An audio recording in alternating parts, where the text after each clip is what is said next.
새벽기도에 나오신 여러분들을 주님의 이름으로 환영합니다. 함께 샘물의 기도로 기도드리겠습니다.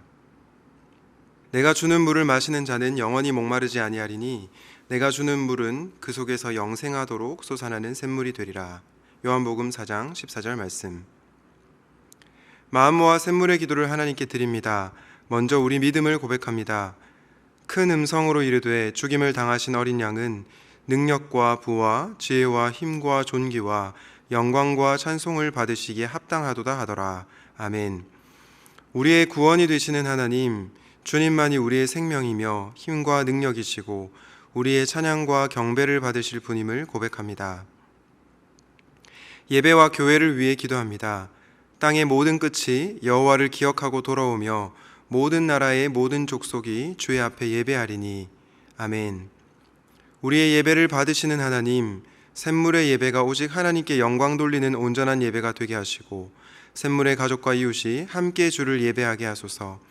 임직받는 직분자들이 성령 충만하며 충성스러운 일꾼이 되게 하옵소서. 신앙훈련과 목장을 위해 기도합니다. 너는 진리의 말씀을 옳게 분별하며 부끄러울 것이 없는 일꾼으로 인정된 자로 자신을 하나님 앞에 드리기를 힘쓰라. 아멘. 우리를 진리로 인도하시는 하나님, 샘물의 성도들이 주의 말씀을 배우고 순종하기에 힘쓰게 하시고 날마다 예수님을 닮아가는 주님의 제자들이 되게 하소서. 샘물의 목장이 예수 행복 예수 사랑으로 사람을 남기는 목장이 되게 하옵소서. 다음 세대와 성도를 위해 기도합니다. 이 백성은 내가 나를 위하여 지었나니 나를 찬송하게 하려 함이니라. 아멘. 우리를 지으신 창조주 하나님, 샘물의 다음 세대들이 하나님을 경외하는 믿음의 세대가 되게 하시고 진학과 취업과 결혼의 길을 열어주시며 이 시대를 섬기는 일꾼이 되게 하소서.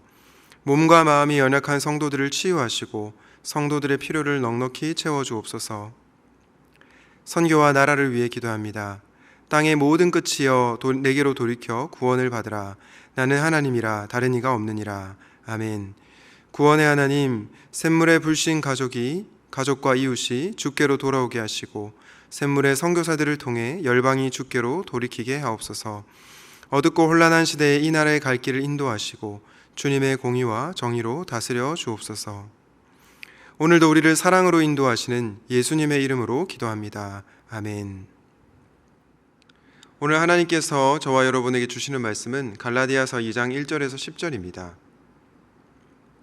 14년 후에 내가 바나바와 함께 디도를 데리고 다시 예루살렘에 올라갔나니 계시를 따라 올라가 내가 이방 가운데서 전파하는 복음을 그들에게 제시하되 유력한 자들에게 사사로이 한 것은 내가 다름질하는 것이나 다름질한 것이 헛되지 않게 하려 함이라. 그러나 나와 함께 있는 헬라인 디도까지도 억지로 할례를 받게 하지 아니하였으니 이는 가만히 들어온 거짓 형제들 때문이라. 그들이 가만히 들어온 것은 그리스도 예수 안에서 우리가 가진 자유를 엿보고 우리를 종으로 삼고자 함이로되 그들에게 우리가 한시도 복종하지 아니하였으니 이는 복음의 진리가 항상 너희 가운데 있게 하려 함이라. 유력하다는 이들 중에 본래 어떤 이들이든지 내게 상관이 없으며 하나님은 사람을 외모로 취하지 아니하시나니 저 유력한 이들은 내게 의무를 더하여 준 것이 없고 도리어 그들은 내가 무할례자에게 복음 전함을 맡은 것이 베드로가 할례자에게 맡음과 같은 것을 보았고 베드로에게 역사하사 그를 할례자의 사도로 삼으시니가 또한 내게 역사하사 나를 이방인의 사도로 삼으셨느니라. 또 기둥같이 여기는 야고보와 게바와 요한도 내게 주신 은혜를 알므로 나와 바나바에게 친교의 악수를 하였으니 우리는 이방인에게로 그들은 할례자에게로 가게 하려 함이라.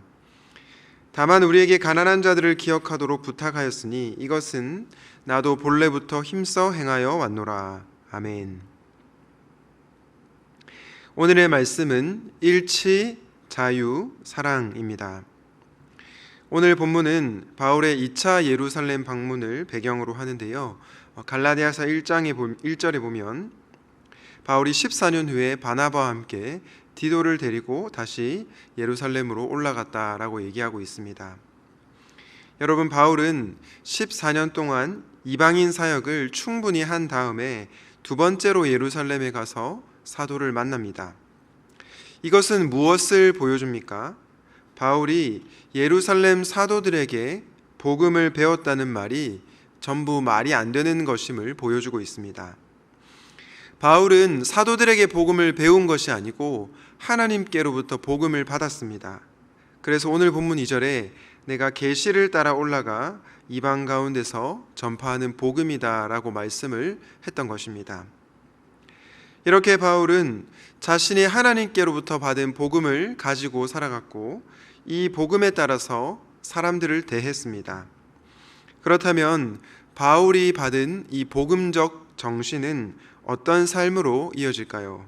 오늘 본문을 통해서 묵상하실 때 복음 안에서 진정으로 변화된 삶을 살아가시기를 주님의 이름으로 축복합니다. 복음적 정신으로 살아가는 삶, 첫 번째는 바로 본질적인 것에는 일치를입니다. 여러분, 복음을 믿고 알고 경험한 사람은 어떤 사람일까요?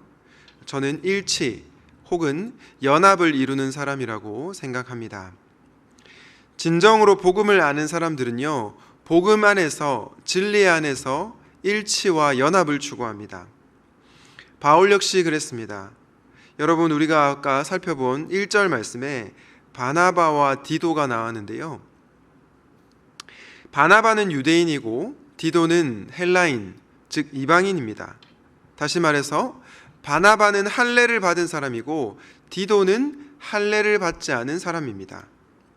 여러분, 그러면 바울이 할례 받지 않은 디도를 데리고 가는 것이 쉬웠을까요? 그렇지 않습니다. 당시 유대인들의 정서를 생각해 보면 디도를 예루살렘으로 데리고 가는 것은 결코 쉬운 일이 아니었습니다. 그럼에도 불구하고 바울은 이방인 디도를 예루살렘으로 데려갑니다. 왜냐? 복음 안에서 그 누구도 차별받을 수 없었다는 것을 알고 있었기 때문입니다. 2절 말씀에 보면 이방 가운데서 전파하는 복음을 그들에게 제시하되 유력한 자들에게 사사로이 한 것은 내가 다름질하는 것이나 다름질한 것이 헛되지 않게 하려 함이라 말씀합니다. 무슨 말씀입니까? 유대인들이 이방인들이 불편하다고 해서 이방인들에게 복음을 전하고 또 그들과 함께하는 삶을 멈출 수가 없다는 것입니다. 왜냐? 이방인도 결국 예수 그리스도 안에서 하나가 되었기 때문입니다. 사랑하는 여러분, 여러분들은 복음 안에서 일치와 연합을 누리고 있습니까? 나와 성향이 다르다고 해서, 출신 배경이 다르다고 해서, 혹은 정치적 색깔이 다르다고 해서 분열해서는 안 됩니다. 바라기는 복음 안에서 연합을, 진리 안에서 일치를 구하는 복음적 사람들이 되시기를 주님의 이름으로 축복합니다. 복음 안에서 진정으로 변화된 두 번째 모습은 어떤 모습일까요? 바로 비본질적인 것에는 자유를입니다. 어떤 분들은 기독교를 억압의 종교로 오해를 하는데요. 왜 그렇게 생각했을까 했을 때 많은 분들이 기독교를 무엇을 하지 말라 이런 종교로 이해하기 때문입니다. 예를 들어서 기독교인들은 술을 마시면 안 된다, 담배를 피면 안 된다, 기타 등등 무엇을 하지 말라 이런 명령을 많이 하는 거죠. 물론 기독교 정신 중에 이런 측면이 있습니다. 그러나 우리가 이런 부분만 생각한다면 우리가 믿는 기독교, 우리가 믿는 복음을 굉장히 협소하게 이해하는 것입니다. 사실 기독교 복음은요, 자유의 복음입니다. 이 자유의 복음을 우리가 실제적으로 경험할 때 믿지 않는 사람들에게 더 파워풀한 영향력을 미칠 수 있는 것입니다. 저는 그 삶이 바로 비본질적인 것의 자유를 누리는 삶이라고 생각하는데요. 오늘 본문 3절과 4절을 한번 보도록 하겠습니다. 그러나 나와 함께 있는 헬라인 디도까지도 억지로 할례를 받게 하지 아니하였으니 이는 가만히 들어온 거짓 형제들 때문이라. 그들이 가만히 들어온 것은 그리스도 예수 안에서 우리가 가진 자유를 엿보고 우리를 종으로 삼고자 함이로되. 3절에 보니까 바울이 헬라인 디도까지도 억지로 할례를 받지 않게 했다 합니다. 왜 그렇습니까? 할례는요, 비본질적인 문제였기 때문이죠. 만약 유대인들이 이방인을 향해서 너희들이 교회로 들어오려면 무조건 할례를 받아야 한다, 구원을 받기 위해서는 할례를 받아야 한다 라고 한다면 이것은 완전히 잘못된 가르침일 것입니다. 여러분, 우리가 살아가는 이 세상에서 비본질적인 것에 일치를 구할 때가 많이 있습니다. 예를 들어서 스카이 출신의 부모님들은 자기 자녀들 교육을 위해서 자신들의 그룹에 스카이 출신의 부모님만 들어올 수 있도록 합니다. 학벌이 이 그룹의 일치의 조건이 되는 거죠. 또 어떤 모임은 돈이 많은 사람들만 참여할 수 있는데요, 돈이 없는 사람은 이 모임에 결코 소속될 수 없습니다. 그런데 여러분, 심지어 어떤 교회 공동체에서도 이런 세속적인 일들이 벌어지고 있습니다. 대놓고 말은 하지 않지만 실제 모습을 가만히 들여다보면요, 자신과 수준이 비슷한 사람만 받고 어울리는 그런 문화가 어떤 교회에는 형성이 되어 있다는 것입니다. 여러분, 도대체 왜 이런 기준이 생기게 된 것입니까?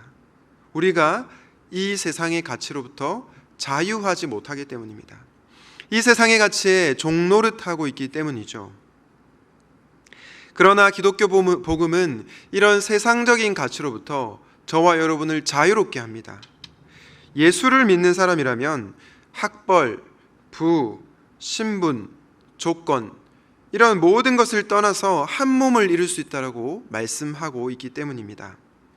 사랑하는 여러분, 여러분은 이 자유의 복음을 누리고 계십니까? 바라기는 이 자유의 복음을 누리시고 비본질적인 것에는 자유를 구하는 우리 성도님들 되시기를 주님의 이름으로 축복합니다.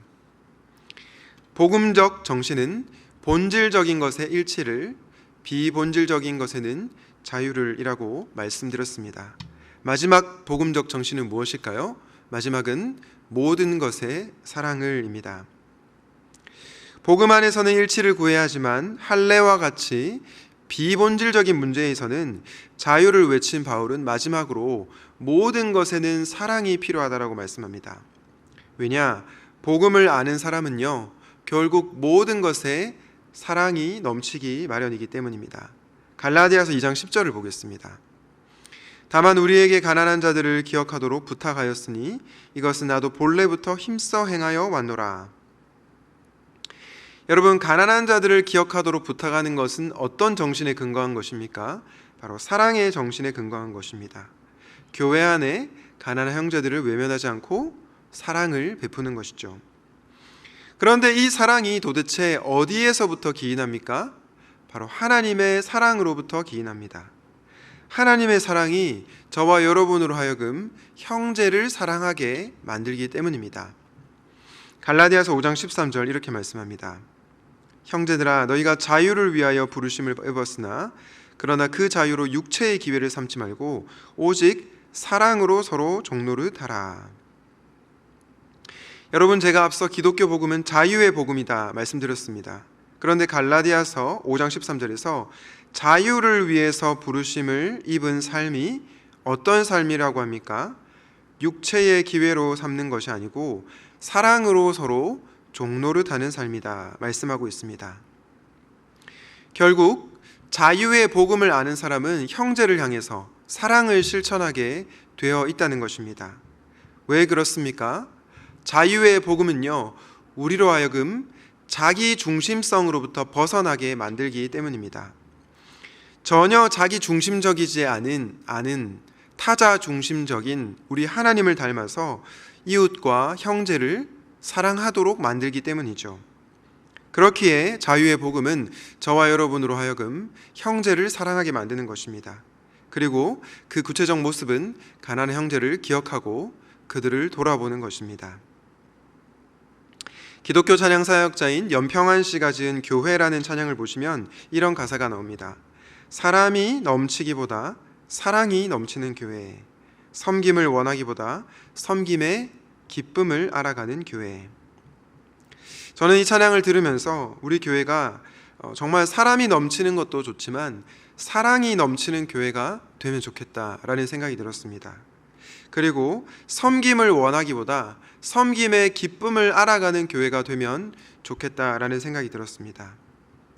사랑하는 성도 여러분, 복음을 아는 사람은 모든 것에 사랑을 실천합니다. 바라기는 모든 것에 사랑을 행하는 복음적 사람들이 되시기를 주님의 이름으로 축복합니다. 말씀을 맺겠습니다. 오늘은 일치, 자유, 사랑이라는 제목으로 말씀을 전했습니다.